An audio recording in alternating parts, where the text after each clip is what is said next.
Nick Carter from Backstreet Boys. Shout out to Boy Band Break. It's Chris Kirkpatrick here. Shout out to your podcast, Boy Band Break. Everybody, this is Howie D, and I'm listening to Boy Band Break. Hi, Ashley Parker Angel here. Huge shout out to the Boy Band Break podcast. This is Brad from LFO, and you are listening to Boy Band Break. Hey, what's up? This is Jacob. It's Dan. What's up? It's Trevor. And it's Eric Michael, and it's time for Boy Band Break, baby. Let's go!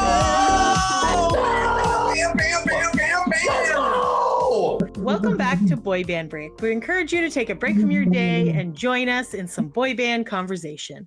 As always, I'm Chinzia. I'm Sophia. And after 6 years, we'll get it right. Still can't remember the intro. It's all good. It's all good. It's all in fun, right? Fun times. All in fun. I say, like, cut off the beginning, then this makes no sense. But if she left it there, then you saw that I missed it. Yeah, that's true. But I feel like the bloopers would be fun if we collected over the years. I feel like there's not a lot of bloopers, though, because we do not edit this podcast at all. That is very true. We're not one of those savvy people who are like, you know what, we're going to make sure we look good and sound good. No, we're just going to say stupid shit, and it's just going to continue on, and that's how. And that's really how a podcast should go, right? Go with the flow, have a good time. Yeah. Exactly. All righty. So, yes, obviously Lydia is still off, recovering from her gallbladder surgery that we talked about in last episode. Speedy recovery, Lydia. We wish you well. I don't know why I was about to sing "We Wish You a Merry Christmas." I'm like, that's literally. We wish you would get well. To be fair, it was 1 month yesterday, right? 25th, November 25th. Recording, yes. So yes, yes, we are in. When this is airing, we are in December, people. What the heck? Oh my God, the time has flown by. I cannot believe November it. was just like whoosh. So here we are. It was wild. Crazy. Okay, so we did talk about this quite some time ago, which I cannot recall when it actually came out. July 24th is when it came out. So many of you may have seen this by now. Sophia has not because she doesn't have Netflix. And yeah, that's the reason why. Netflix has really cut down on the sharing of accounts and stuff. So and it kind of sucks that they have they took away the $9.99 standard one. Yeah. And now the ads is $5.99. But the whole point of getting Netflix is not to have ads. That's correct, yes. And then the one with the ads, it was like $16.99 or $20.99. And I'm like, seems a bit much. But also, I need to remind myself to cancel my Paramount Plus subscription. That I did the free trial and forgot to cancel the free trial. So, oh my God, yes, I reminded you on the last podcast episode.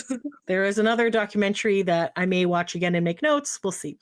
That one's by Johnny Wright. So this one, today we are talking about something that we're pretty familiar with on this podcast. We've done many episodes of this man. Our man, Lou Pearlman. The namesake of Lydia, honestly, really. Yes.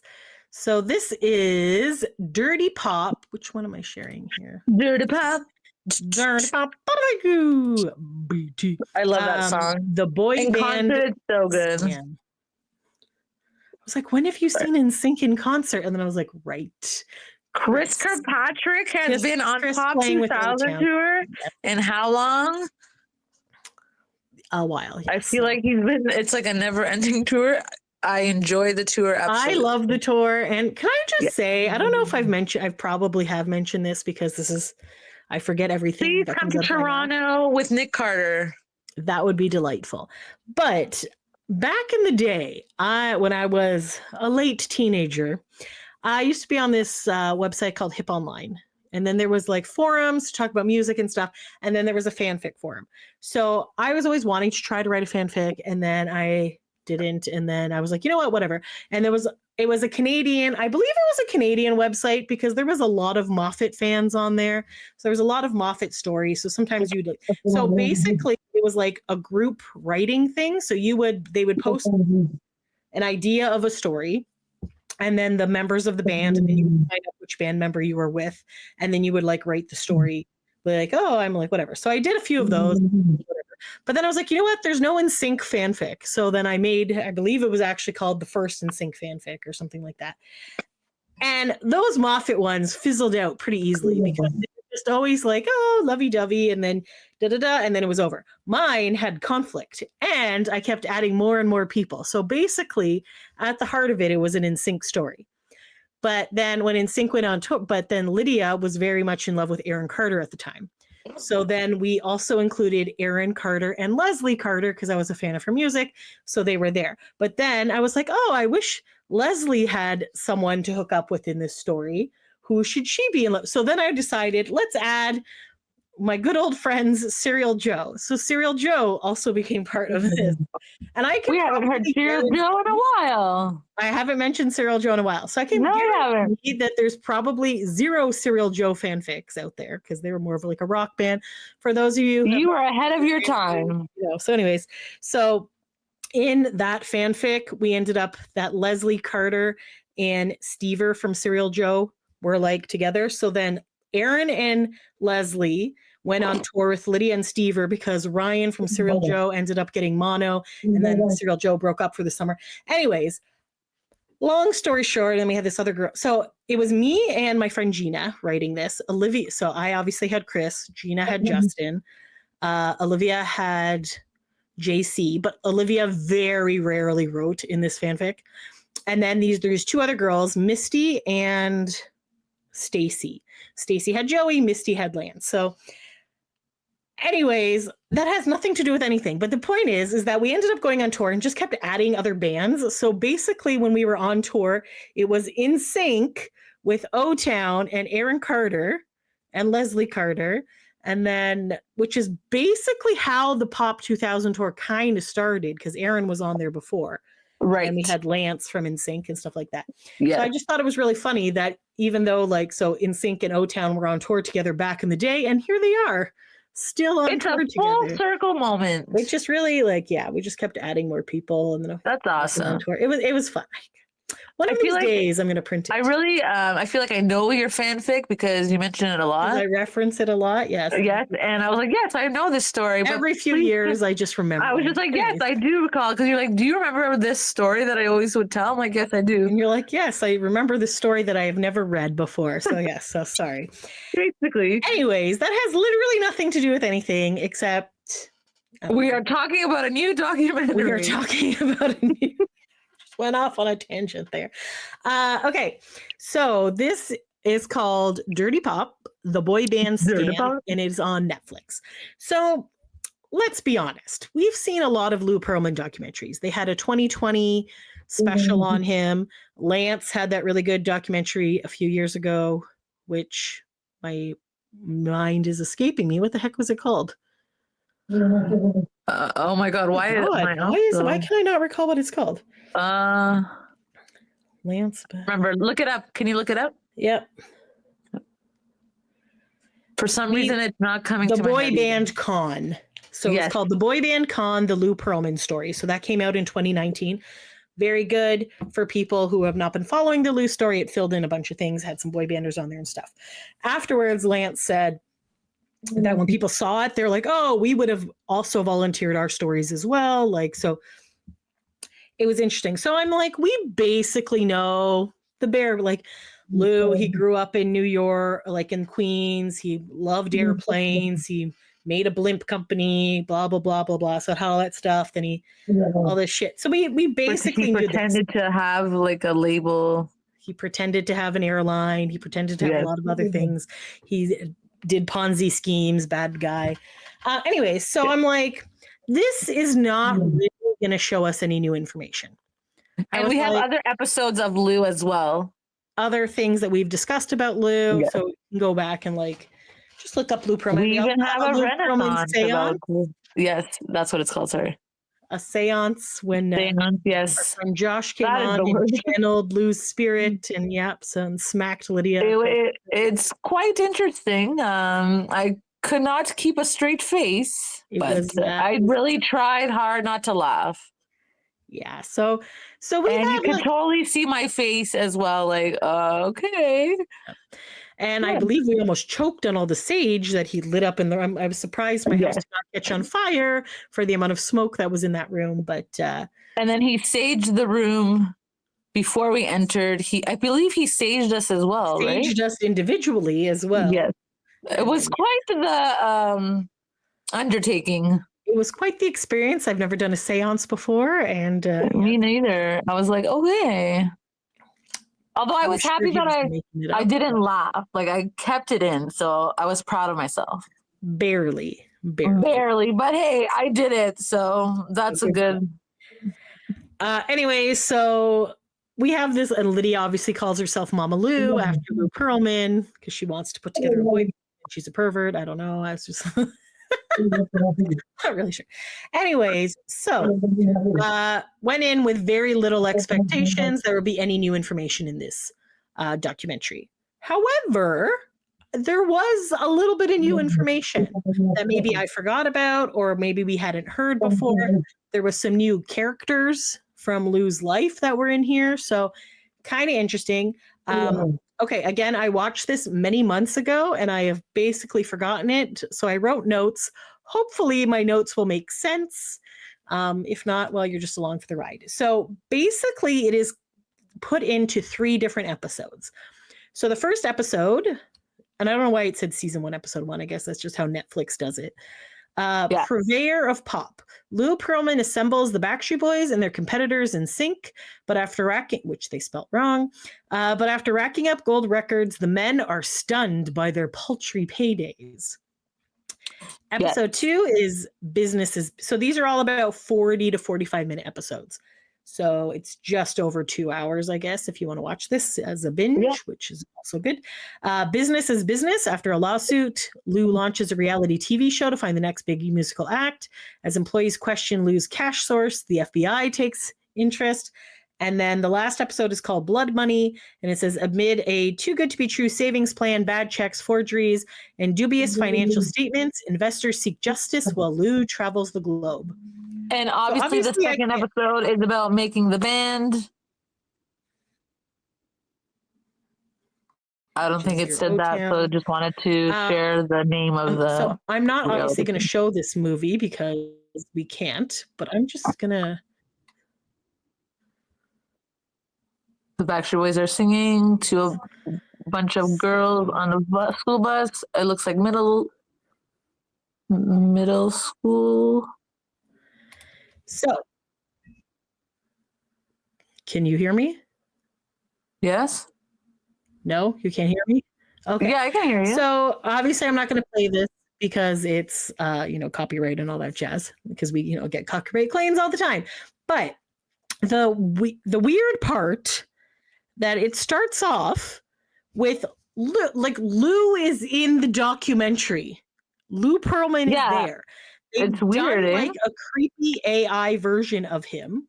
And it says, the footage has been digitally altered to generate his voice and synchronize his lips. Wait, hold on. Let me just play this part here. So this is real footage of Lou Pearlman. The footage has been digitally altered to generate his voice and synchronize his lips. And then it says that, I don't know if it says it now. I don't know.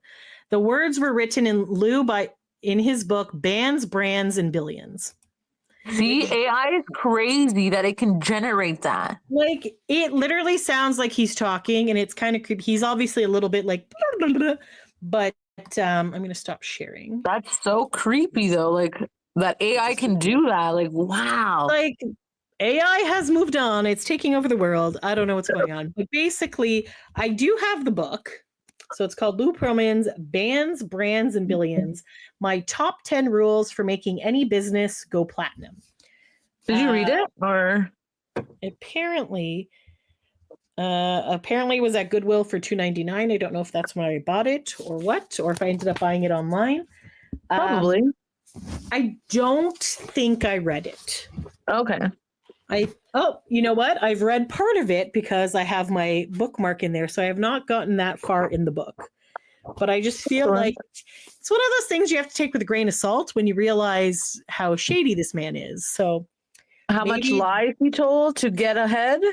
So maybe I should do a read through of this book or whatever. But I do. It's probably slightly rare. I don't know if it actually is, but you know, it's written with Lou Pearlman and Wes Smith, whoever that is. He had a ghostwriter. Oh, look, Hulk Hogan apparently also wrote a review of the book. See, like wrestling is everywhere. Yes. Bands, Brands, and Billions is an accurate account of how one man body slammed the music business and took it to a whole new level of music entertainment. Lou Pearlman is the Hulk Hogan of the music industry. Oh my gosh, I don't think that's a good thing. Yep. It's pretty funny. So they also have... If you know the reason why, then you understand why that's not a good thing. Other people who are... That's crazy, dog. Crazy. Read it, then read it again. This could become the entrepreneur's Bible. Robert Earl, chairman and founder of Planet Hollywood. So, anyways. I wonder if he took his own advice and read it again. That's so funny. You know what? Maybe I'll read this again, and then like it basically tells you how he builds up all the things and stuff like that. Anyways, I have enough notes that I'm sure we don't need the book right now, but we're good. We're good. Our lives here. So, okay. So it starts off with the Backstreet Boys out with the fans, like that old footage and stuff. So they have a lot of old footage of bands. It's like the middle school children, basically. Right. Yes. They're on the school bus. Yeah. All right. So feel free to stop me at any time if you have any questions, and I'll see if I can. I would be delighted to do that. Yes, okay. I would. So I wrote creepy AI Lou with the words from his book, Bands, Brands, and Billions. So they start talking about New Kids on the Block, which we know this story where they were. So he was allegedly leasing airplanes to celebrities, and the story is that the New Kids apparently leased one of his planes, and he's like, how can these kids afford a private jet? And then he found out they were a big boy band, and he's like, oh, I should make one of these boy bands. So then AJ from the Backstreet Boys is in this. So he's watching old clips. So that's another thing they do is like the boy is like sitting there, and then they'll show like clips on a TV of either Lou talking or some old clips of them themselves. I find that AJ is the representative of the Backstreet Boys. He just really loves to be in documentaries, I think. He really enjoys it. So they're like, go ahead, AJ, you're our representative. That guy too. And then, yeah, for sure. So, anyways, so AJ's watching clips. Then there's some sort of lover boy song, which I guess was their first song. That was the beginning. That was like Howie's lead song. Mm-hmm. I think Lou wrote it for them or pretended he wrote it for them. I don't know. So then it was showing old footage, and it was Howie, and he was saying it was the first taste of fans. So it was kind of showing like when they started doing the middle school things and all that stuff. Yeah. So then they were saying how the Backstreet Boys got together. So both Howie and AJ saw an ad in the entertainment paper. AJ was signed first. Howie was next, which there's a whole big story in which Howie had a fake name, Tony Dinetti, and then they couldn't find him. And because even though his thing said Tony Dinetti, he introduced himself as Howie because he can't. So that's how they did it back in the day. That's how they did it. And they eventually found him like a year later when he auditioned again. But I digress. And then he almost lost out on being in the boy band, in the band. Oh, Howito. Then Nick was obviously there, and he gave up. But it goes to show it was meant to be. It was meant to be. Yeah. Totally off topic, but did you just see that Howie's now trying to get his pilot's license? Oh my God, yeah. And he's like, I'm going to take a test. It's a lot of hard work, but I'm going to do it. I was like, oh my gosh, Howie, that's amazing. Why not? Please be safe. Backstreet Boys have been off this for a while, so why not go back to school and learn how to be a pilot? I think it's just for more like personal. I don't think it's like a commercial airline, but yes, but still, like, be careful. Yeah, obviously, yes. So, okay, so then obviously Nick had the choice of being in the Backstreet Boys or being in the Mickey Mouse Club. So that happened. I think, his mom gave him a choice, like, which one do you want to be? which one do you want to be in? He 'Cause you want to obviously be an chose the right 11-year-old child. path. I think it went very well Basically, for if he him. picked the Mickey Mouse Club, he would have been making like 35 grand, and he decided to go with the band that had no future, but obviously worked out for him in the end. So Longevity, as you can see, 31 years. He made the right decision. yes. I don't know if I knew this part about Kevin. He said that Lou's limo driver was friends with Kevin. So that's how Lou met Kevin. I don't recall that. Yeah. I thought it was because he was in Disneyland, right? He was Aladdin. Yes. And then he saw the ad. I could have sworn he saw the ad as he was well. also in the ad too, but in this they said Lou was limo driver was friends. I was like, hey, you should get Kevin. And then obviously Kevin called Brian, and that's how I. But I feel like maybe that's not true. I feel like Kevin saw an ad as well, from my understanding. I don't know. It could be either way, but yeah, it's plausible. Lou liked to have young guys. But I don't know. Maybe it's not. Yeah, who knows? So obviously they were calling him Big Papa, and then Lou was like a second father to Kevin. Yes, because Kevin's dad passed away in 91 from cancer. Yes. So that was that. Okay, so then after this, then Johnny and Donna Wright were then brought in to help with the Backstreet Boys. And that's when they did a school tour. They were husband and wife, correct? Yes, they were. I believe they're divorced now and everything, but at the time, they've been divorced for a while. But and they did a lot to help the Backstreet Boys when they first started, because Johnny used to work with New Kids on the Block. New Kids on the Block was already on the way out, so Lou stopped him to be like, "Hey, come help." You know how to be a successful manager of a boy band. Help us out. Exactly. And AJ's mom was also helping as well during that time in the beginning. She did help in the fan club. Yes. Yep. So Denise was doing a lot as well. Yeah. Yes. Okay, so this is where a new character that I have not seen before. I don't know why I'm calling her a character. She's a human being that's in this real life thing, but we're just going to call her a character here. Melissa Moylan. Have you heard of this person before? I feel like yes. Okay, so she was Lou's artist rep. So I think so, vaguely. I think it's vaguely. So besides all this, Lou was an entrepreneur and he owned a bunch of other things. He also owned some TCBY, which is the ice cream, the frozen yogurt stand place. Yeah. So she was at TCBY and she was a New Kids fan. Okay. So he's like, you're like the right age group. You like boy bands. Like, you can help me. You're a fan type thing. So he hired her. Like, he already had her as an employee at TCBY, but he promoted her to the artist rep. Okay. And she ended up working with Transcontinental for 14 years. So she did a lot of stuff with the bands. So, but I'm like, I don't remember this girl at all. Like, I feel like she's vaguely, I don't know. I feel like I've heard of her. I don't know. Let's see if I can find a picture. There's a lot of characters in the beginning. Here she is. Hold on. I feel like I've heard of her. I'm going to share my screen here. Maybe in Denise's book.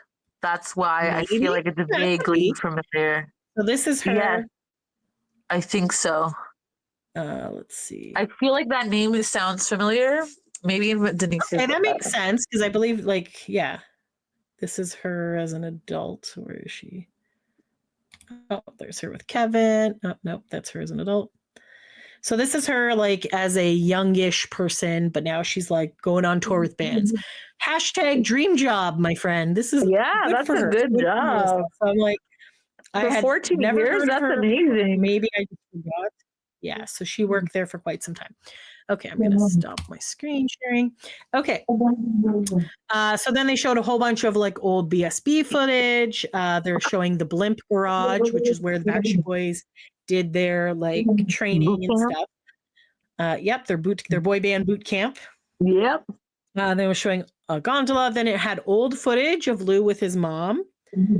And then he has another friend. I don't think I've ever shared with his mom, so that's new. That sounds new. Let me see if I can find a picture. Did Lance ever show him with his mom? I don't think so.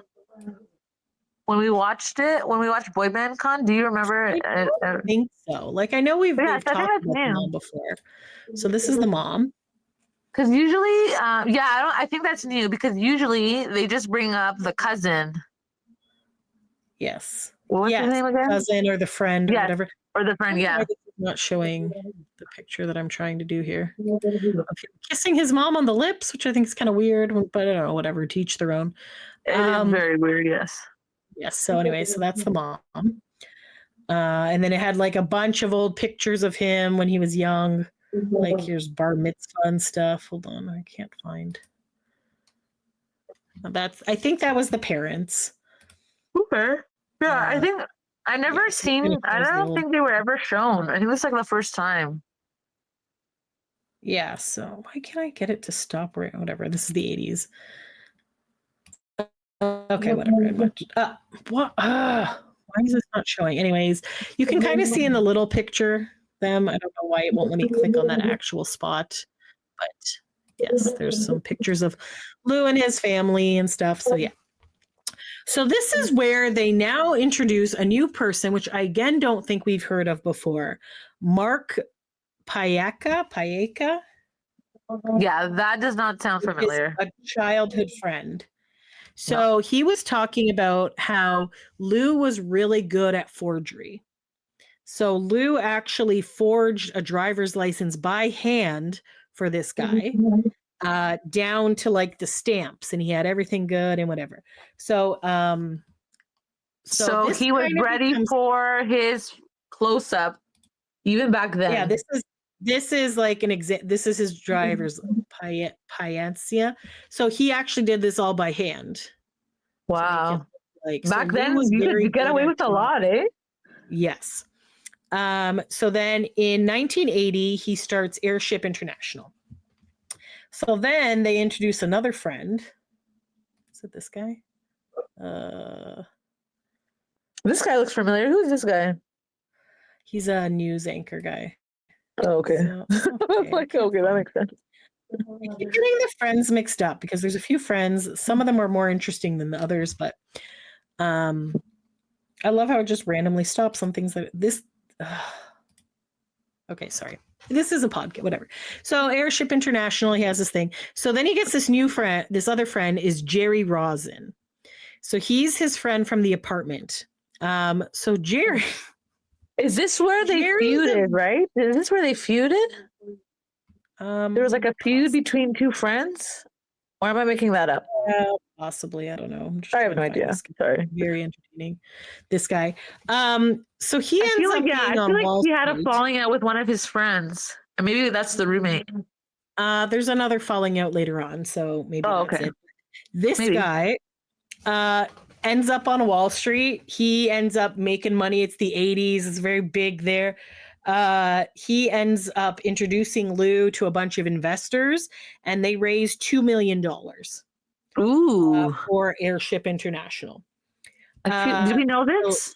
I feel like we knew this, no? I don't know. It's hard to keep track of and remember like what we found out.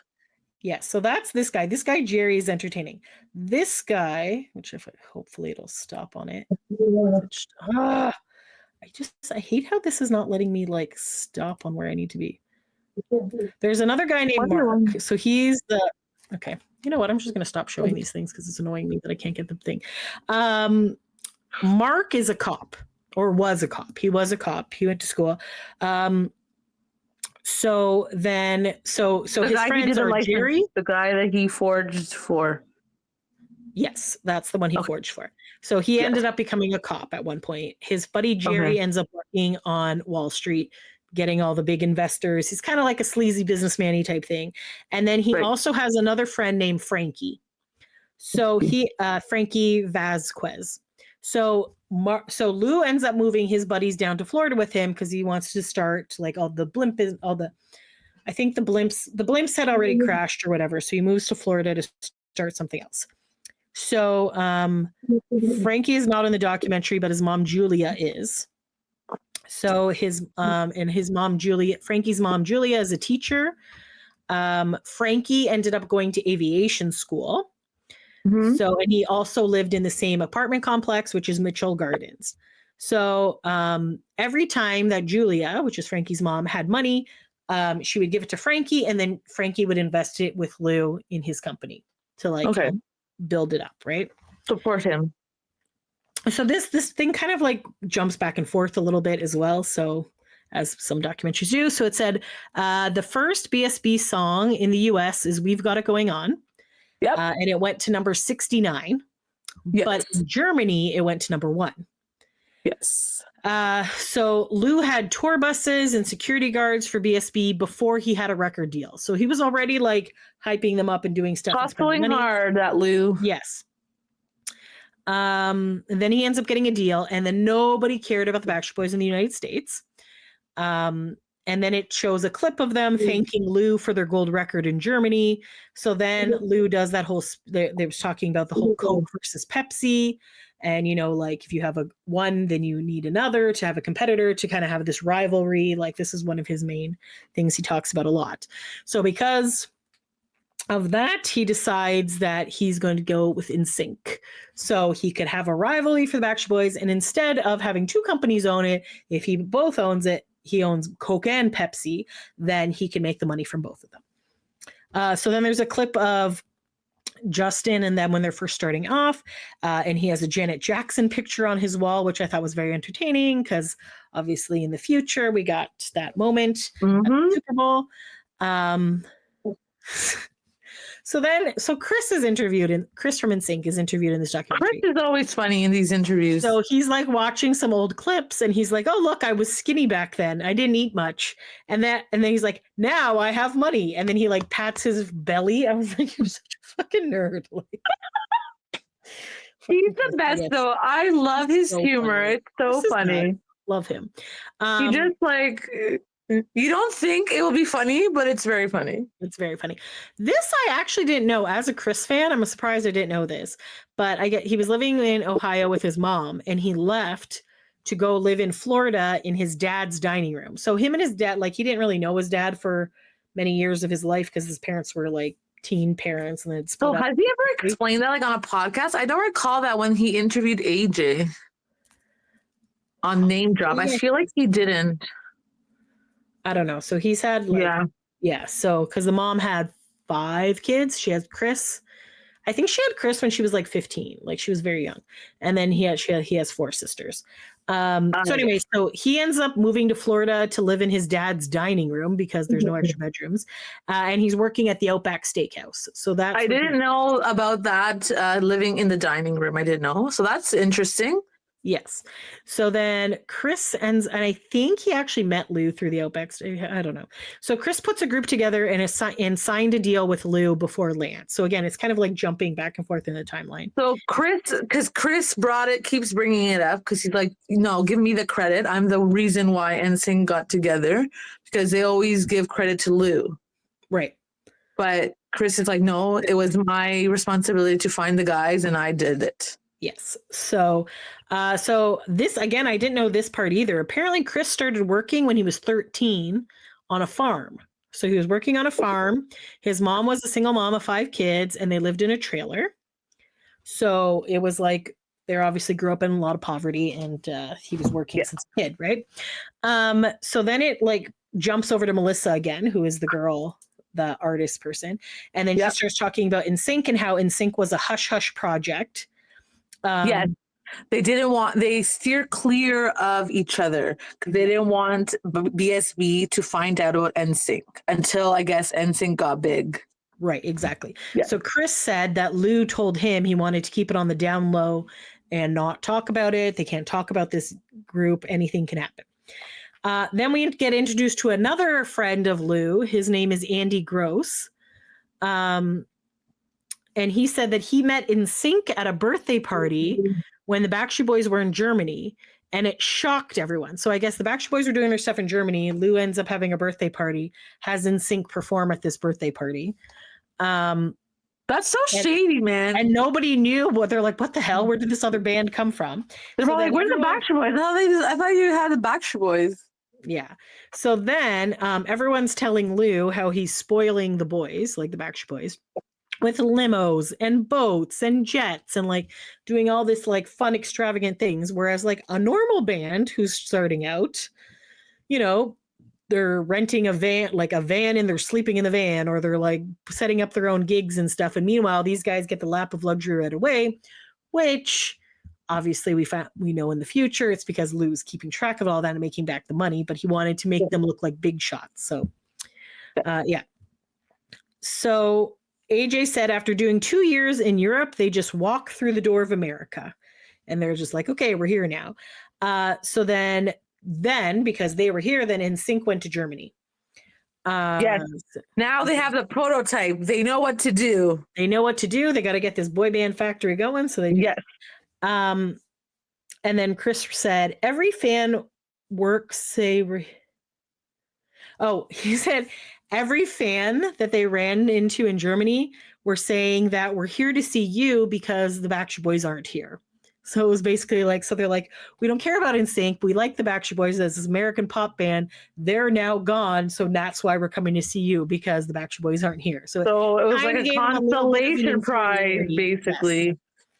Yes. So it's kind of like a little bit of an inferiority complex, but Chris said it sparked them to work harder because they're like, oh, like the Backstreet Boys, you'll like NSYNC way more, right? So, and that's how it breeds competition. Exactly. Because they want to be better than the other band. And then Disney happened. Oh my God, yeah. Disney, as we all know, Disney asked the Backstreet Boys to do their Disney special. They said no, because at this point they had just been on the cover of Rolling Stone. They thought Disney was for kids. They were tired. They didn't want to do anything. Yeah, they were saying because at that point they had gone on tour for 9 years straight. And they needed a break. Yes. Which is fair. So then NSYNC ended up doing the Disney special, which we know blew up for them and introduced them. And Disney would replay this all the time. And it was like a big thing to get them. And Much Music would play it all the time because I feel like I watched it as well. Yes, for sure. So now that, and like basically they're like, oh, hey, the Backstreet Boys aren't going to do this anymore, but don't worry, I have another band. And then they like brought in Johnny Wright brought in NSYNC, but he didn't tell the Backstreet Boys this. It was because which Lance said in the other documentary that we watched on the bus. Yeah, that's fair. I would also be angry about that. Fair, right? So, like, why don't you? Obviously, I want to know. Why don't you tell me? So he was very understanding at the last documentary we saw. Yeah, years have passed now, decades have passed. So yeah, I feel like everyone is reflective about it now, and they're like, "Yes, I agree." Like, I would have liked to know. So after the Disney special, BMG also signed NSYNC. So the boys in general, any of the boy banders, were always performing for Lou's friends, but they didn't realize that these people were also investors. So they thought, oh, Lou's having a party, whatever, but they didn't realize these people were investing in the boy bands. They were mingling. They were networking. Yes, for sure.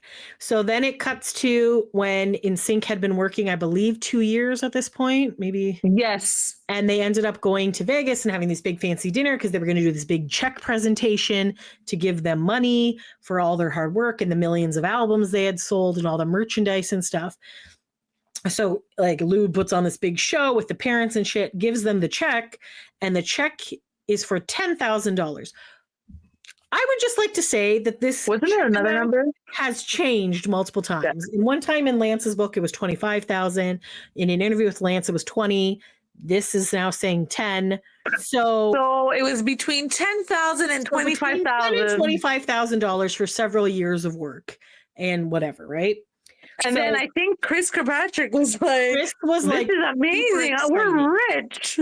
He was so excited because he had been, working. When you're poor and you're making 10,000, you're like, yes, we are rich. Oh yeah, let's do this. So then JC was like, how much money do you make in a year working at the Outback? And then Chris was like, oh shit.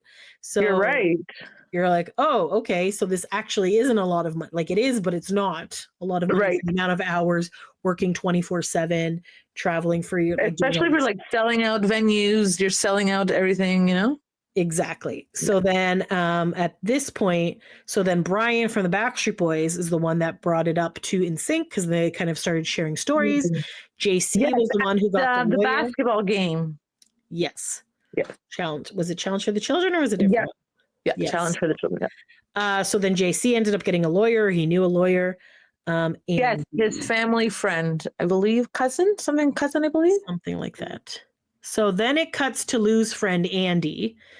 And he's like, Backstreet Boys and NSYNC wouldn't have been here without Lou. Which is a fair point. So I do get that. But also, you're screwing Also, you're a little bit, come on. You screw them over. So Chris had no idea what was going on. And then he's like, because a lot of people like afterwards were like, oh, didn't you know that? He had no idea what was going on. And he says, so the quote was, if you make a deal with the devil, he's not going to show up as the devil because then you wouldn't make the deal. Right. So basically to them, Lou presented himself as this amazing businessman, this father figure, all this stuff. They didn't know all the behind the scenes shit that Lou was doing. All the shady business. All the shady business. That's correct. So that's the end of part one. I was like, ooh, that's a powerful quote to end part one. Yes. All right. And the contracts were written differently because in NSYNC's contract, they found like a loophole where they were able to get out of the contract right away. And that's why they did no strings attached. There was still a little bit of a thing. Oh, okay. Because I just remember like Backstreet Boys, like still even like up to Millennium album, they had to like still pay Lou a settlement. I think it took a while for them, even like later. Oh, don't worry. They tell you about the settlement in this. So okay, yes, okay, great. I don't think we've ever heard the number or anything more than that. The number is there. Okay, it's fantastic. Kind of. Let's do it. Yes. So part two. So Lou would get free airline tickets. His buddy said, and he's like, but then he was like, I've never seen him forge documents. So basically back in the day, like obviously people did not have computers and things, but Lou so he was saying how Lou would make these airline tickets and then they're like, oh yes, go on the plane or whatever. But then in the second breath, he's like, oh no, I've never seen Lou forge a document. You're like, my friend, you seem a little shady too. Like Lou's friends are a bit shady in this. And I think it's delightful, but anyways. He's like, no, I've never feather flock together. Yeah, legit. As the saying goes. I've never seen him forge documents. Embellish, maybe, was what he said. I was like, okay, embellish. Mm-hmm. Okay. Interesting. So then it kind of goes back to the whole like the airship thing and how the blimps crashed and how they got the insurance money. So then he said everyone was given different stories about what happened. So basically he's like, okay, well, the blimps crashed. We're all moving to Florida and we're going to make some boy bands. They're like, okay. So they kind of like went along with their buddy Lou.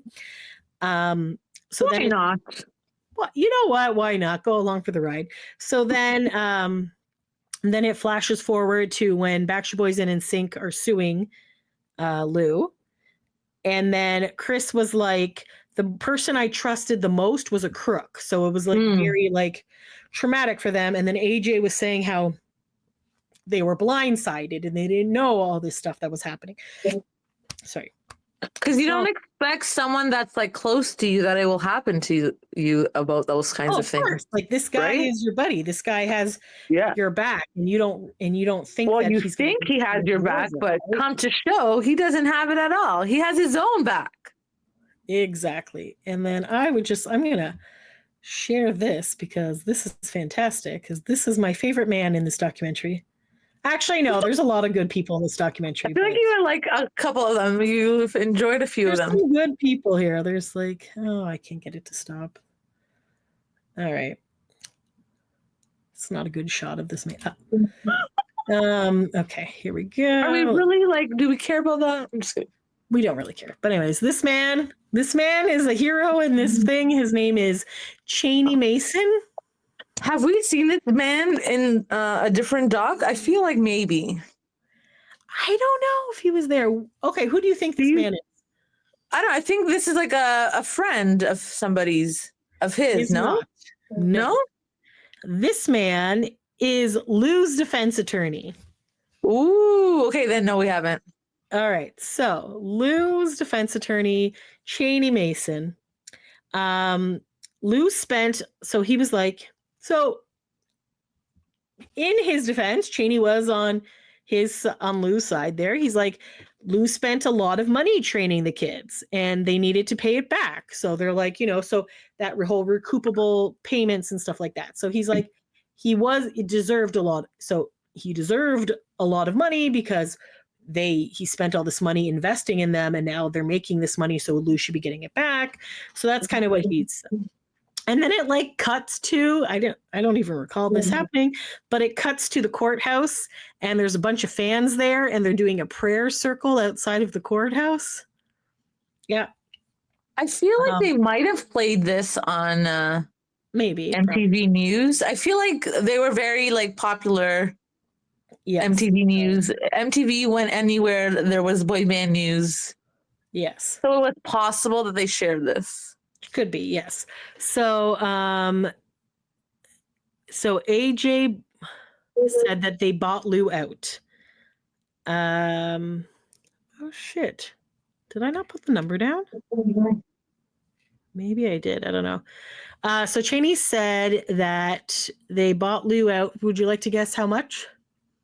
250,000. $64 million. Obviously, my guess it was very low. Oh, quite a lot. Okay, $64 million. Oh my gosh. It's because he was a sixth member of the Backstreet Boys and the manager. I could have sworn it was 150 at one point, but okay, maybe I was wrong here. But that's still a lot because he was six. He did a sixth member. Millions of dollars. I'd also like to point out that I love this crazy. guy. This Andy Gross is one of his Lou's friends who's a little shady. Why did this guy look familiar? Was he on another doc or am I just making it up as well? Who knows? That's Melissa again. Maybe the ABC doc, the Deadline one. I don't know. Yes, would have been. And this is his buddy Mark, who's the cop. So anyway, so then they start. Now they're talking about making the band in O-Town. So yeah, Mark, making the band. Cop, yes. So Mark ends up being the chief babysitter, apparently, of the band. And he is actually in some episodes of Making the Band, yelling at Jacob for something or something like, yeah. So he's in it. So I'm like curious to now go back and watch some Making the Band. Yeah, I don't recall him. Okay, so at the time that they're making the band, they already knew about the lawsuit. They knew about the lawsuit that the Backstreet Boys and NSYNC were going through. And did we know this? We knew this, right? We found that out, and then they still were like, "Yeah, that's okay. We want to be a star." So basically, Eric says they knew about the lawsuit. There was massive concerns, but when else would they get the opportunity? So you know what, like, sure, the news and everybody's talking about how shady Lou is, but he's giving us the option to be in this boy band, so let's take it. Like, why not, right? I guess it's like, if you don't take it, then where else will you get the chance? So like, if they say no and don't do it, then they lose their dream. Exactly. So then it's like a catch-22 because you're like, okay, catch-22. You're like, okay, you're like, sure, he's going through some stuff with them now, but they also became uber famous, and maybe we can also be famous too, right? Yeah. So then Melissa was talking about how every time she was out with, like, because she was also kind of like Lou's personal assistant as well, a little bit, like she was there. So every time they were out, she would collect so many tapes and headshots because everybody wanted to be famous. Even while all this lawsuit stuff was happening, people still wanted like Lou to pick them to be like in a band or whatever, right? So then she was talking. So then they said, "Hey, can you remember all of the bands that you worked with or Lou worked with?" So she's like, off the top of my head. So she said, LFO, Aaron Carter, Take 5, Brooke Hogan. Did you know that? Yeah, I knew that. Yeah. If Hulk Hogan knew Lou Pearlman, then yes.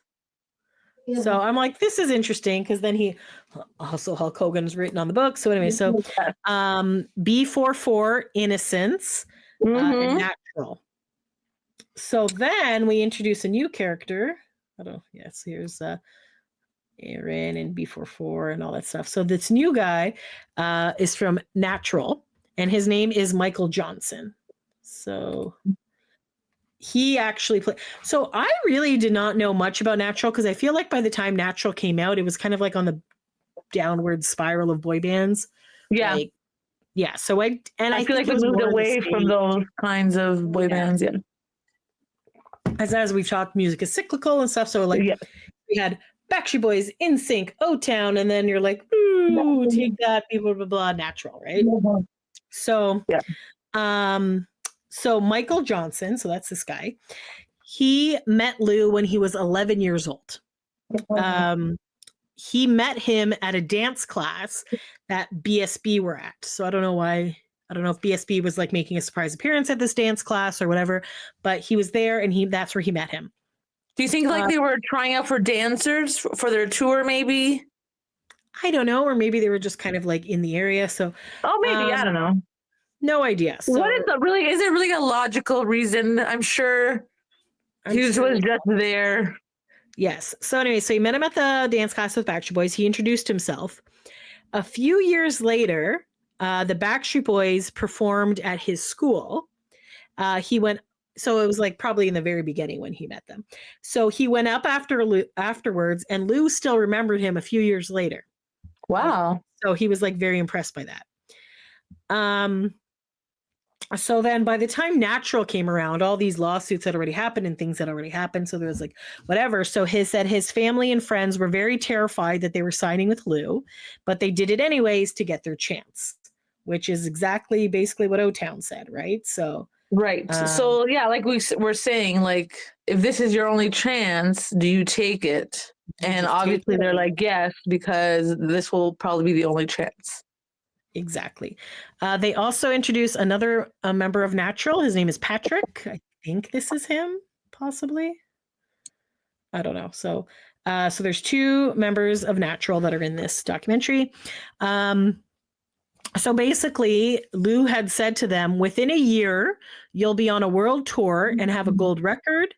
So that's all going to happen within a year. And then it ended up 6 months from when they formed to like when they signed with Lou to going on tour, and 11 months they had a gold record. So it was moving even faster. So he was actually right. Yes. So then Patrick ends up moving into Lou's house for 7 years, living rent free. So he was kind of like his house, like when Lou was out of town. He have to pay it back after. Oh, he kind of like worked for Lou, I guess, and like he would like take care of the house when, so when Lou was out of town, like after Natural broke up, he was still living with Lou. I don't know, but it doesn't maybe he needed companionship. I don't imply that they had some sort of relationship or anything. None of that. So it's just I don't know, friend, like a friend. Maybe he needed a friendship. I don't know. So Michael from Natural was saying he didn't know that new bands should be in a van eating Taco Bell because like basically when Lou signed them, they were using jets and getting shrimp cocktails. So like Lou was giving them like the fancy life. So right? It was a lavish lifestyle again. Exactly. And Melissa, who worked for Lou, thought that Lou was a billionaire. She didn't question it either because he always had money and he always, what was going on. So they're just like, oh, this guy's just famous and big and whatever, right? So then Michael from Natural was saying they were always had to be performing, that Lou was able to make a deal with anyone, anywhere. To everyone, the press included, Lou was larger than life. He was a knowable figure. People knew who he was. And then apparently, I didn't realize this part. I don't know where it is. Doesn't really matter. Just skipping ahead to something. I'm going to stop sharing because there's nothing here. Lou actually met with the Jacksons, like Michael Jackson's family. Oh. And told them that they needed to get back together, all 5 of them. So he actually like kind of orchestrated like the Jackson reunion. Oh, really? which they performed. They did the reunion, but the next day was the World Trade Center thing. So 9/11. So this happened on September 10th. The Jacksons had a reunion and had a thing, and it was like a big event. But then the next day, because of the World Trade Center, obviously they focused the news. We're all reporting on that and not about the Jacksons. So, yeah. It's kind of a pressing matter. So the guys in Natural were in New York at that time. Oh, wow. And they saw the plane crash. Oh my God. That happened. Oh my gosh. But they needed to get back to Orlando for something. And I don't know if you recall, but at that time, all flights were grounded, right? Like, yes. no one was allowed for like at least 4 or 5 days or something like that. Right. So they had all this like thing. And obviously that the play Come From Away is when all these flights were in Gander, Newfoundland, and they stayed there for like a few days and all that stuff. So all flights were grounded. Yeah, I think they stayed there like 5 or 6 days, if I'm remembering. Yeah. Great play, by the way. If you have not seen it, go check that out. I have not, but it's coming back to Toronto, or it's already back in Toronto. So maybe I'll go see it. It's good. It's like, it's a fun, they play. Yeah, they're saying they keep it light, even though it's like obviously a tragedy, but they make it light. It's good. It's a good play. Anyways, so it's the day after 9/11. All flights are grounded, especially those around the New York area. But because Natural needed to get back to Orlando, they actually were able to fly escorted by F-16s to get back to Orlando because Lou Pearlman called George W. Bush to take them. I have never heard this story. I've never heard that story either. And why would George W. Bush give him like priority? Because I guess Lou was friends with him. Like, I don't know. I'm like, that's so crazy. Isn't that insane? That is so crazy. Like, so crazy. Yeah, like, wow. Sure. I did not know that at all. Yes. Yeah. So I was just like, things you're learning about this man, this is insane. Like the amount of power this man had. So anyway, so you would think he was the president. Okay, so speaking of not speaking of the Lou, you would think Lou was the president because he got priority to bring his band. Like, and it was Natural. It wasn't even a good band. No offense, Natural, but yes. I've never heard a Natural song, so I honestly maybe let's put it on the list. Let's look up. We'll put it on the list, sure. Yeah. So this is Tammy Hilton, and she is Lou's former nurse. So Lou ended up getting a cyst on his kidney, and he needed full-time care for a month and a half. So Tammy basically went to go live and take care of Lou while this happened. So a week after her meeting him, he flew her to a friend's birthday party and then was telling the friend that this is his girlfriend, even though she was just his nurse. And she was like, okay. So she's like, he played along? She did, because she was like, okay, whatever. He said that he tried to kiss her once, but there was no spark at all. So like, even though he was calling her the girlfriend, there was no spark, nothing. His buddy Jerry seems to think that Lou was possibly asexual. I know a lot of people said that he was like, into boys and molesting and stuff, but his buddy does not think that. He thinks that he just wasn't into anybody. I don't know. So with Tammy, everyone thought Lloyd. Yes, Tammy said that everybody thought Lou was a pedophile.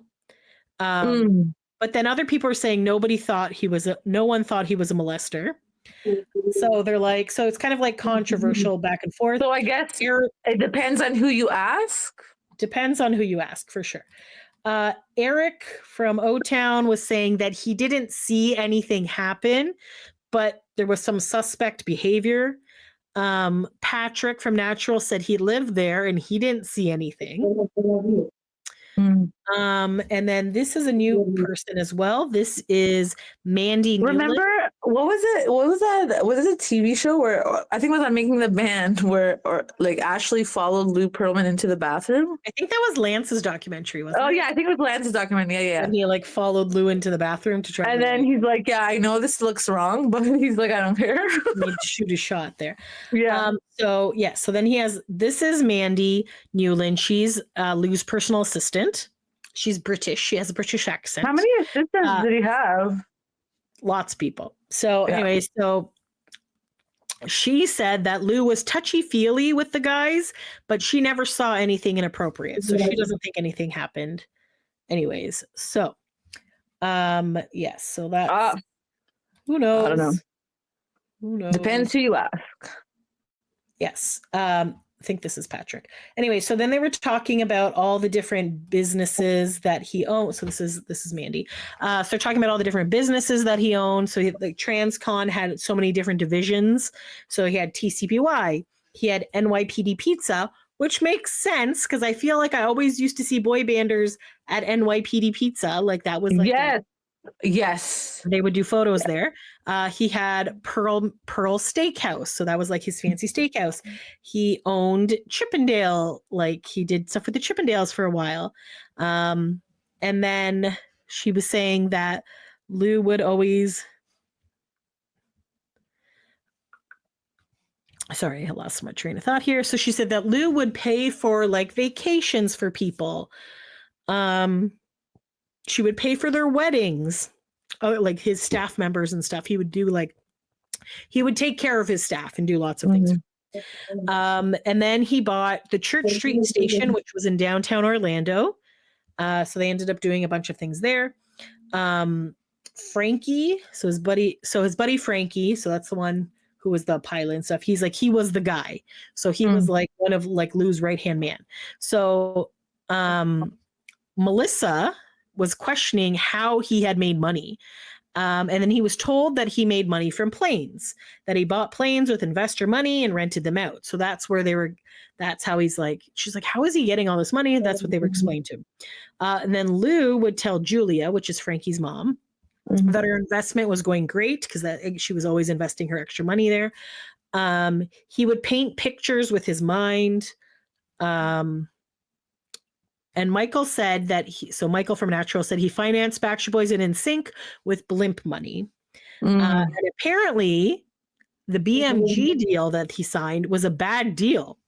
And they were not Lou was only getting a tiny bit of the money, but it looked good that they were signed with BMG, but they had a really shitty deal. So then we have... And they were saying in the other doc that we watched on the bus that your first deal is always the shitty one. Yes. Because you just want to sign, right? Like that's your big break and you just want to sign. Exactly. So you're just like, I'll just sign anything just to get on the... Look. Get the opportunity rolling. Yes. Oh, where's this girl? So then now we have another character added to this mix. This is Danielle Brooks. And she is a Florida Department finance investigator.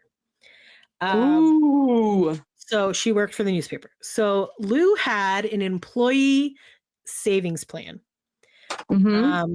So that was another one of Lou's many things, was this employee savings plan. So then it skips back to our buddy Cheney Mason, the lawyer. He was supposed to get a percentage of what he got, like what the Backstreet Boys and NSYNC had to pay Lou. So the percentage worked out to about $16 million he was supposed to get. Wow. But it never happened. Lou never paid him. Shocking. So because Lou never paid him, he sued Lou Pearlman. And he's like, 16 million is still a lot now, but it was a heck of a lot more back then. So yeah, I'm going to go. Like, basically, Lou gave him like $1 million and that's it. And he's like, wow. No, for all that work? Come on. I did all this work. I made you all this money and now you're not paying me. So he was like, so it kind of became like a thing that he was like, well, I'm going to go after it. And then another character he just kept getting sued. Scott Skinner of the FBI. Ooh. So Cheney, our little lawyer, contacted him. So Lou, because he had all this information because he was Lou's lawyer. So Lou had 2 financial statements, one for loans and one for debt. So basically he was doing bank fraud. So for any time he was wanting to get money, he would make it seem like their company had all this money. But anytime that they had to pay taxes or pay creditors, he'd be like, "Oh no, we have no money. This is we're in debt and all this stuff." So he had pretty much neither of them were right, but basically he had both things. That's crazy. So at one point, Patrick from Natural said to Lou, like, you should just quit doing all this stuff. And then Lou's like, "I can't quit. People are relying on me." So then Julia, which is Frankie's mom, noticing that Frankie is starting to lose a lot of weight. Oh dear. Whatever. So he's like, "Oh yeah, no, nothing's wrong. Everything's fine. Whatever." So it was in 2006. Frankie stops by the Pearl Steakhouse, and there's a group of them there having dinner and stuff. But Frankie, who was always put together and stuff, looked very disheveled, and he made a scene at this steakhouse. Ooh. And they were just like, "What the heck's going on with you?" And he was like freaking out and like yelling, and I can't remember if it said, I guess I didn't write it down, but anyways, he was making a scene. So I'm like, "You guys need to get out. You guys don't know what's going on," like all this other stuff. So then that night, Frankie committed suicide. Oh no. So he was like a happy-go-lucky guy. And so it just seemed very like out of abrupt. Character. And this now makes sense why they're interviewing Julia, not Frankie, because he has passed away. So then apparently Lou called Tammy, his nurse / girlfriend, at 1 a.m. and said, "Frankie died." And she's like, "Oh my God, are you okay? Do you need me to come over?" And he's like, "No." So then Michael was like, "What the fuck?" And then Lou was like, "Frankie was a softie who couldn't handle the heat," which is something weird to say about somebody who's like your best friend. Mark, who was the cop friend, said that he holds Lou responsible for Frankie's death. He's like, he didn't write the note or close the garage door. So I guess he kind of did a car exhaust thing, I think, is how he passed away. Oh. He's like, Lou may not have written the note or closed the garage door, but he held him responsible for Frankie dying. Which, like, I was just like, holy shit, I did not know somebody had died. Like this. Neither did I. So, like, what happened to him? How come he was not eating? So I guess Frankie started finding out all the shady dealing. Like, they don't really explain, but it kind of makes it sound like Frankie started finding out about all the shady business that Lou was doing and how he didn't have any money and all this other stuff. And I think I don't know. Or I don't know if Lou got someone to kill him. I don't know. That's crazy, man. I did not know about any of this deaths. So that was like very sad and very like, what the hell? And then it's just like, and then it says 3 months later, he was running from the FBI. And then that's part 2 ends. And you're like, okay, what the hell? Like that. So then you're like, okay, you have to watch number 3. Just how does it end? Like, did Lou kill someone? Like, this was like pretty heavy stuff. And you're like, obviously, you feel sorry for Frankie's family and everybody. And you're just like, what the hell? So yeah. But he wasn't arrested for that. So even though he's saying that he holds him responsible, they didn't arrest him because it was suicide. Responsible, but ultimately, I believe it was ruled as a suicide. So I don't think. Okay. That's crazy, man. I was just like, okay. So now we're on like, yes, 3. press play for number 3. I was just like, okay, part 3 it is. So now this kind of goes back in time 2 years to Lou's 50th birthday in 2004. So Aaron Carter performed and Howie was there. Oh, in 2004. When did the lawsuits happen, Sophia? Wasn't it in 2001?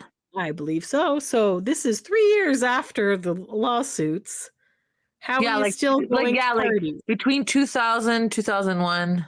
Yeah. So Howie from the Backstreet Boys was kept going to transcontinental parties even after the lawsuit. But why? because I guess Was he felt- invited by somebody in that obviously Lou area? invited him. I don't know. He lives in Florida, so I don't know. Howie's very like neutral. yes, and I feel like he said like his point. I don't know if they actually interview him or not, but they're basically like he is responsible for us being big. So I like was still kind of whatever. Everybody has like a different relationship with Lou, and I guess Yeah, I think Brian. I think Brian may be the only one, or maybe Kevin too, who was like, "Yeah, no, I have no like relationship. I don't." Yeah, they were like, yeah, they were done. Yes. So in 2005, Lou made another reality show. It was called Big in America, which was a reality show in Europe. They never. So I didn't know that one. So I guess it was about a band that was big in America, but this whatever band they had never played a single show in America. So it was like doesn't that defeat the purpose of the show? Like a fake boy band or something. So I'm curious to check that out too if they have any of that. But that would be interesting to see. Lou just keeps spinning the lies and all that stuff.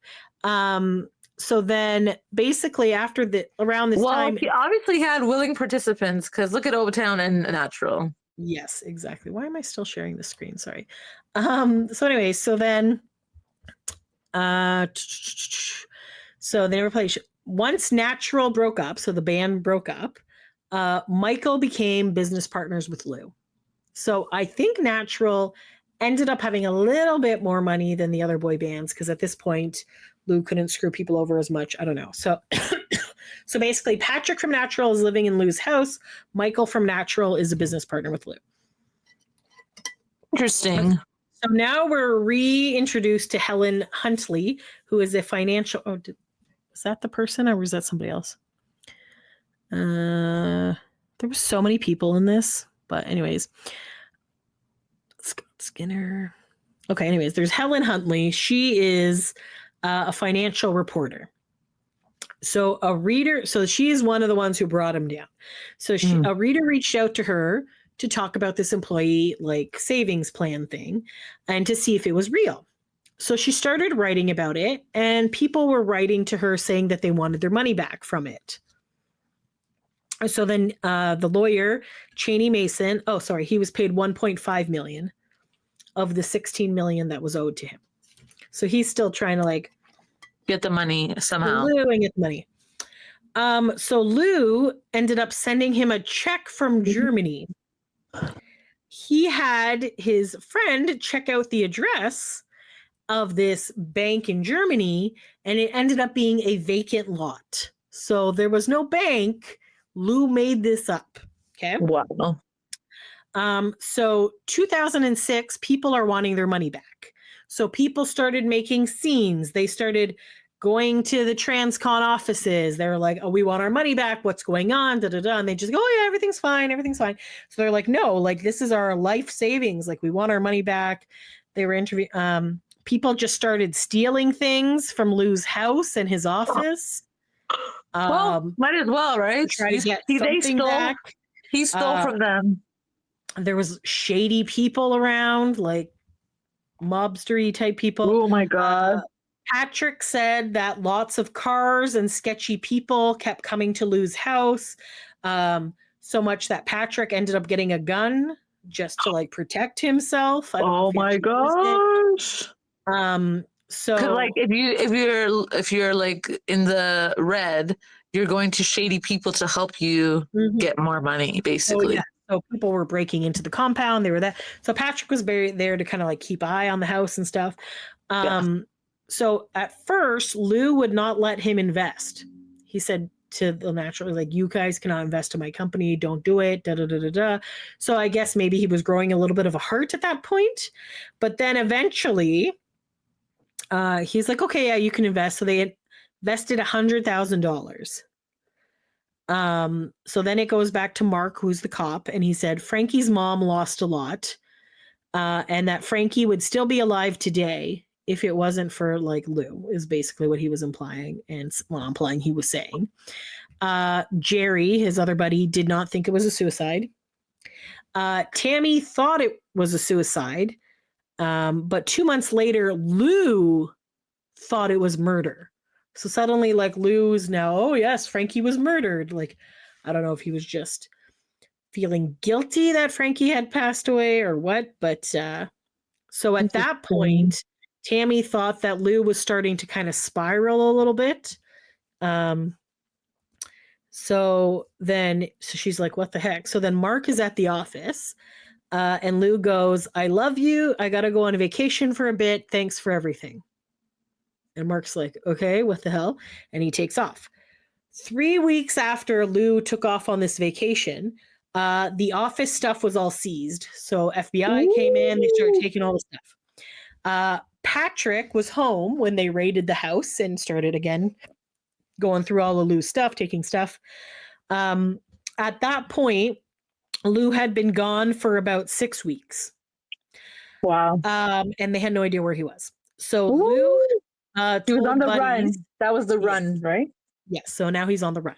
Yeah. So Lou had told some of his buddies that he was getting money out of lock boxes around the world. So allegedly, Lou had this money hidden around the world in these, I don't know if he thought it was a treasure chest or if it was banks or whatever, but there was these lock boxes around the world. He was going to come back. He was just going to go get all the money and bring it back to make things right for everybody. Mm-hmm. Yeah. So his girlfriend-ish person, Tammy, did not even know about the investment scheme until she started seeing it in the news. And she was like, what the fuck? Like, what is this? Michael was traveling with Lou during this time. Michael from Natural was totally oblivious to what was going on. Oh my God. Did not know what was happening. He was traveling with Lou. They were in Dublin because Lou got an award. So they were there for an award ceremony. Like an actual award, or he just said it was an award? No, they said he got an award in Dublin. Then they went to Berlin. So they went to Germany. And then from Germany, he lied about everything else. So an award could also be a lie. Yeah, it's true. Then they went to Berlin. And then they ended up in Bali. Michael said they were not on the lam. He thought they were just starting a business. He was, okay, I'm business partners with Lou. We got to travel around the world and meet with these people and do all this stuff. So Michael had no idea what was going on. That's crazy, man. So Julia, which is Frankie's mom, said that Frankie was loyal to Lou. She thinks that he found out what Lou was doing and it broke his heart. So that's where she thinks happened. Then they showed the fake airline picture. And then Cheney was like, Lou was a master forger. So he made up a fake bank called the German Savings Bank. He made up false statements from this bank. He made a fake accounting firm with letters Cohen and Siegel based on the two gangsters, Mickey Cohen and Bugsy Siegel. So they were like, oh yes, the accounting firm of Cohen and Siegel say that like these investments are true and all this other stuff. So he made that up. He had a letter signed by Harry Milner as the CFO of Transcon, but nobody knew who Harry Milner was. Okay. It turned out he had died years earlier. Oh my. He's like, yes, this is the CFO, the chief financial officer. It's Harry Milner, whatever. So like, Lou's just like making shit up. He's like, and this is pre-Photoshop. Went on for years. Yes. So that's crazy. Lou wrote a letter.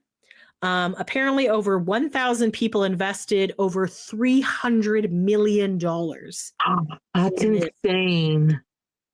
He also did a bank Ponzi scheme where he was borrowing money from banks to pay other banks, up to $200 million. So over $500 million in total they knew of. So the $300 million that people had invested and this $200 million that he kept getting from banks because he kept writing letters from this fake bank and getting money and paying and moving it back and forth. That's insane. So then they kind of like showed a few people that had invested in Lou's company. So there was an anonymous man. So they didn't show him or anything, but he did $250,000, so $250,000. Lou picked him up in a limo, brought him to dinner, and showed documents that, this is protected. This investment is protected. You're going to make money, blah, blah, blah. So he had all his like fake things. So then when the news started coming out, Eric from O-Town was feeling used and thought people were thinking that they were involved in it somehow. Wow. He's like, what the hell? Like, we worked with Lou, whatever. People are going to think we're part of his Ponzi scheme. Mark, his buddy, was also shocked to hear about the Ponzi scheme. So then the FBI guy, which I believe was Skinner, called Helen, the reporter, and they're like, listen, you got information, I got information. Let's work together and figure out what we're doing. So Helen kept writing about Lou. So people would start commenting on her articles about where they had spotted Lou, like, where is he? So it was kind of like a Lou watch, like people are trying to figure it out. So meanwhile, while all this shenanigans is happening, Michael is in Bali with Lou. Oh, this is where the police, right? And in the photo, they're behind them in Correct, the photo. Yes. Yeah. So Michael did not know that Lou's assets were frozen, and he was relying on Michael to pay for everything on his credit cards. Wow. So Michael was funding this stuff. Obviously, he didn't have a lot of money at this time. So Michael went to the business center at the hotel in Bali because, remember back in the day, the internets were not very good. You have to dial up internet and stuff. Yeah. So he started reading online newspapers, and suddenly he was seeing all these comments from people he knew. And he was like, what the hell is going on? What's going on with this Lou stuff? So he was sitting beside Lou as Lou was sketching something. So Lou held up the paper and said, does this look real to you? And he had hand-drawn a logo for the German savings bank and faxed this to the Bank of America requesting $1 million loan. Oh my God. And That's he got wild. the money. That is insane. Why would the Bank of America not look in to even see if this place even existed? Like, he made up a fake logo. He made up a fake bank. And they're like, yes, here you go. Here's $1 million. Because obviously Lou has the gift of the gab and the businessman and people know who he is. So yeah. That's crazy. So Lou ended up getting $1 million. So then, because, wouldn't the bank see the news as well? Why would you give them? I didn't understand that. Yeah, maybe it hadn't broken that much. I don't know. That's so weird. Where it wasn't out. So yeah. Whoever approved that loan, I'm pretty sure maybe got fired. I don't know. Probably, yep. So then Michael's like, dude, what's going on? This isn't right. And then Lou's like, this is how you do business on a global scale. So Michael's like, what the fuck? So he called his family. Oh my God, that's hilarious. He's like, I don't know what's going on. Like, I need to leave. So he actually left the next day. He was like, I don't know what shady things Lou's getting into. I need to get out of here. I'm leaving, whatever. So he left. So Helen got a message. So this is the reporter from a reader in Bali saying that he had seen Lou. So Helen told the FBI guy. Meanwhile, the reader took the picture, which we all know, of Lou with the two. So Lou is in this restaurant, and the two agents from the FBI are also in this restaurant. Yeah. And this fan from Germany was like, hey, Lou Pearlman's at this restaurant. So he sent it to Thing. So basically, then Lou got arrested. But what are the chances that they will be in the picture as well? Like, what? I don't think he got arrested that day, right? No, I don't think so. I think it was just that picture, and then I think maybe a few days later he got arrested because they're like, yes, we're on the track, we're on the right path. He's in reach. Yeah, crazy. That's insane. Yeah. Insane. So basically, 3 days after Michael got back from Bali, he gets a call from the FBI saying that Lou was arrested and that he was under Incognito Johnson, which I've always thought was really funny because I was like, ha, Incognito and Johnson is kind of like a joke for a dick or whatever. That's not the case. That's the entire time I thought that's why it was Johnson. No, it's because Michael's last name is Johnson. That makes sense. Because it was originally under Michael's name, the stuff, because he was paying for the Bali stuff because he had to have it on his credit card. That's why he used Johnson. So then because of this, it caused this Lou stuff to be tied to him. So now Michael's like, what the hell? Like, now he's being pulled into something that he knew nothing about. Right. So then Lou's secretary was interrogated for 10 hours. Wow, that's insane. Yeah, so it's crazy. She So wouldn't talk, or you she just said, I don't know how much she actually knew. I don't know, but why would you talk to her for 10 hours unless like she wouldn't talk, right? I don't know, but yeah. So she said she didn't really know things. Lou would give her something, she would photocopy it and send it out. She like, I don't know. So Julia, that's so crazy. That's crazy. Crazy. Yeah. So Julia felt relieved and happy that Lou was caught, obviously. Yeah. Mark, who the cop friend, cheered and couldn't believe that he was associated with him. He was happy that Lou was caught, but he couldn't believe all the stuff that he found out afterwards. So, yeah.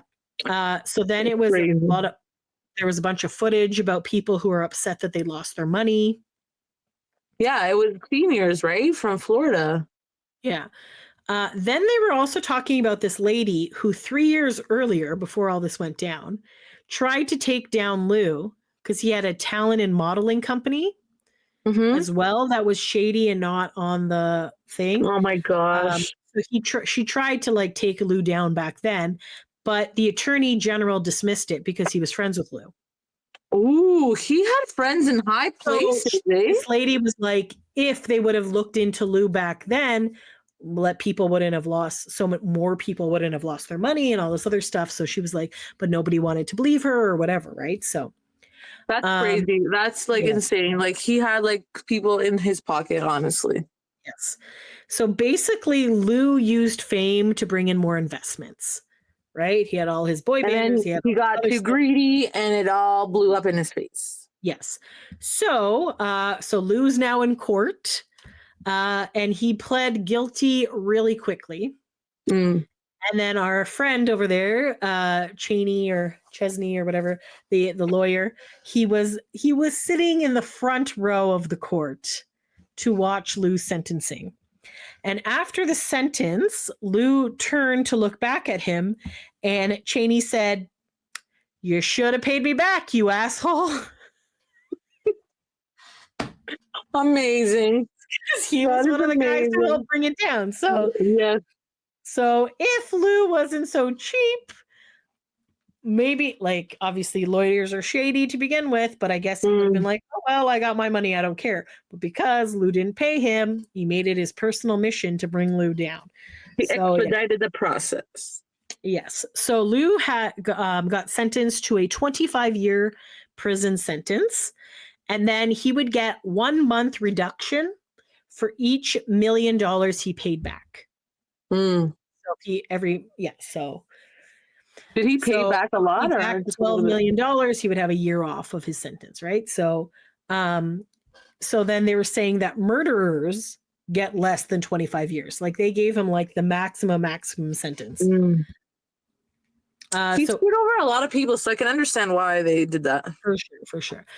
So Eric said that he didn't think Lou would be there long and that he would get out. No problem. His buddy Mark never visited him. His buddy Greg never contacted him. Michael was conflicted from Natural. He still had a feeling of friendship, right? Because they'd been friends for so many years.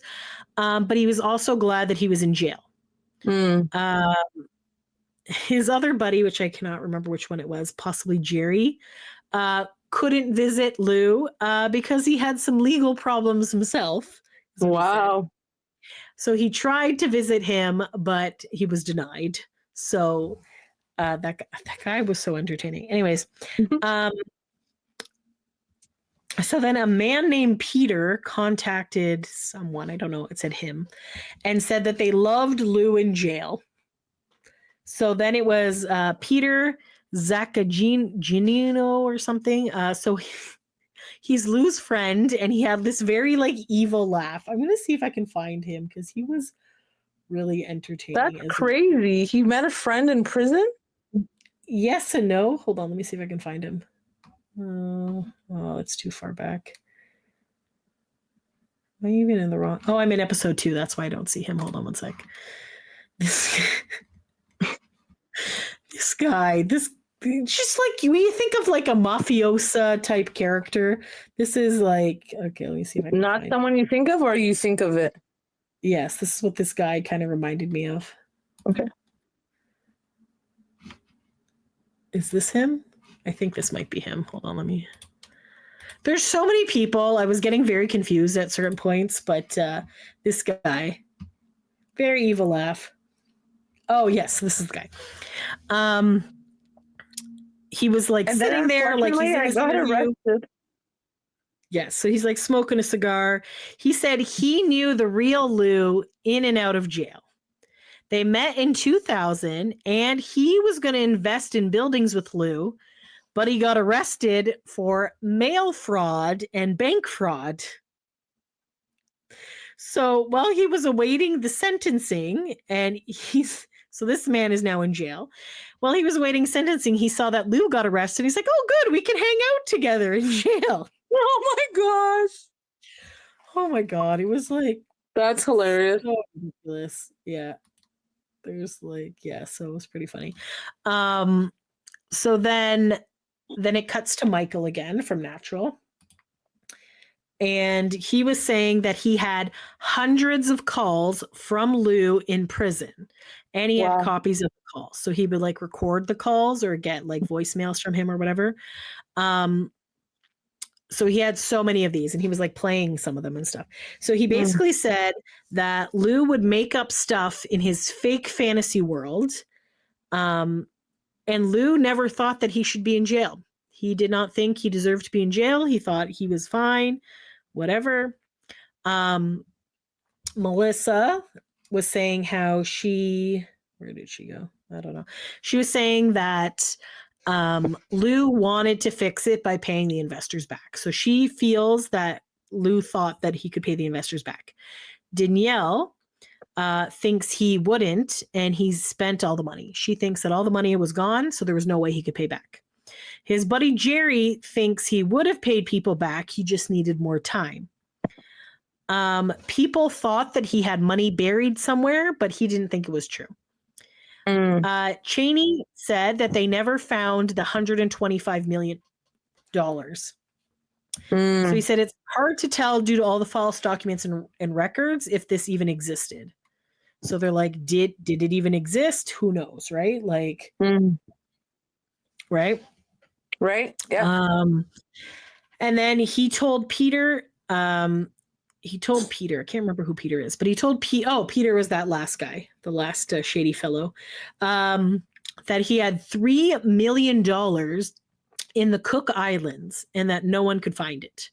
So allegedly there's $3 million buried on an island.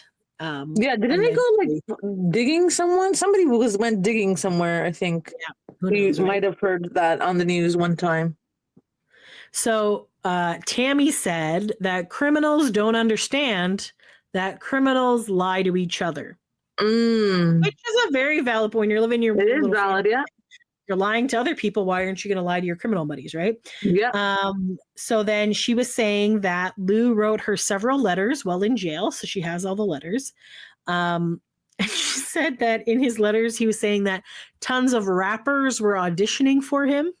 Oh my gosh. Remember you wanted to Jailhouse Rock. Yes. Yeah. Wanted to. So we're getting near the end, don't worry. So then Lou ended up getting an infection around his heart. Oh yeah, I heard about that. So like AJ had mentioned that he had been beaten up in jail before this. So I don't know how that happened, but anyway, so yes, I do recall hearing about that. Yes. So he ends up getting an infection around his heart. So he went into a voluntary coma so they could replace the heart valve. Right. But then he never made it out of there. He had a heart attack or something like that, right? He had he did not make it out. So he died. So then it was showing that some of the boy banders had posted things on social media afterwards. So for example, Justin Timberlake wrote, "I hope he found some peace. God bless and rip Lou Pearlman." I don't know if there was some other ones. There was some other ones they showed. I know O-Town had posted. I remember a lot of people had posted things. I think Adrian Howie from So DSP Michael was did. in the studio recording. I think so too. Yeah. It was just like, I remember like when this happened, I was like, what the hell? Like, yeah. So Yes. so Michael was in the studio recording a band when he got the news. He called the coroner a few days later. to see like what was going on with the body. So the coroner said to him, I was wondering what to do with the body because no one has contacted me. So not one person claimed Lou.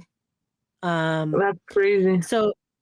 So Michael spent a week trying to get a hold of Art Garfunkel, who is Lou's cousin, who also wouldn't claim the body.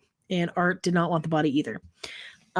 So Lou's secretary and Michael worked on getting him out. So eventually they were able to bring him up to the family plot in New York City, but only 5 people attended the funeral. So I'm assuming it was the secretary, Michael, probably his buddy Jerry, and then I don't know who the other 2 people were. So it was just like a plain box. There's no stone at the cemetery. He's just like in the plot there. So then they're expensive. Yeah, it's expensive, and nobody had money, and also, yeah, I don't know. It's also so then business, so you don't really deserve, people to be there for you. And his parents had already passed away and stuff, so yeah. Yeah. So AJ says we owe not everything, but we do owe a lot to Lou. But we are the ones continuing this and committing to each other. And then it shows like Taylor Swift getting the award from NSYNC. So Chris says we should remember Lou as a crook who got what he deserved in the end. And there are still people who are in pain and hurting because of his actions. Yes. But like all the people who lost all their life saving. But at the same time, there was a crazy explosion of culture that exploded into Orlando. Yeah. Because of. And then Eric said that's why people are torn, Right? It's like, without him, you would have had all this stuff, but also without him, people wouldn't be like penniless and whatever. So Eric said he had dual feelings. He took a lot from a lot of people, but he gave a lot to millions around the world. So, right? So, so his buddy Jerry said, nobody has anything bad to say about Lou, except maybe the people who lost money would say he's the worst guy in the world, but you couldn't have a better friend. So apparently if you're a friend of Lou, great guy, but if you're an investor, you're SOL. And then Tammy, the girlfriend, said Lou was amazing and dishonest, and as dishonest as anyone else. It's not worth hating him. So, okay. Is that contradictory, maybe? So, I guess it's basically kind of like the same thing with Jerry. Like, he was a good guy. He's a good friend. But, yeah. But the FBI... But not good with money and other investing. Yeah. The FBI guy's quote was, he was nothing more than a fraudster and a scam artist. Fair. That is very fair. Yep.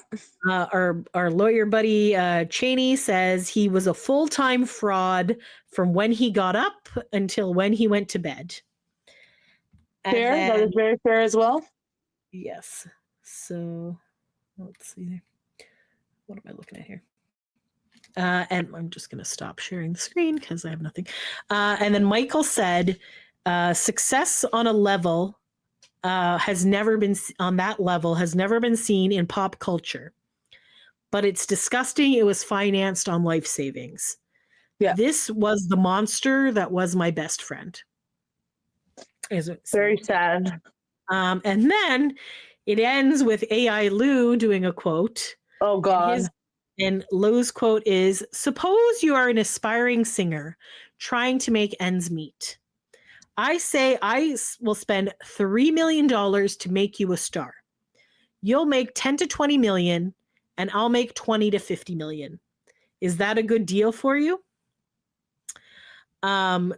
Which true, because you're nobody and you're working at the Outback Steakhouse.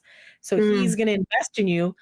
You're going to make some money, but he's also going to make some money because he invested in you, right? So right.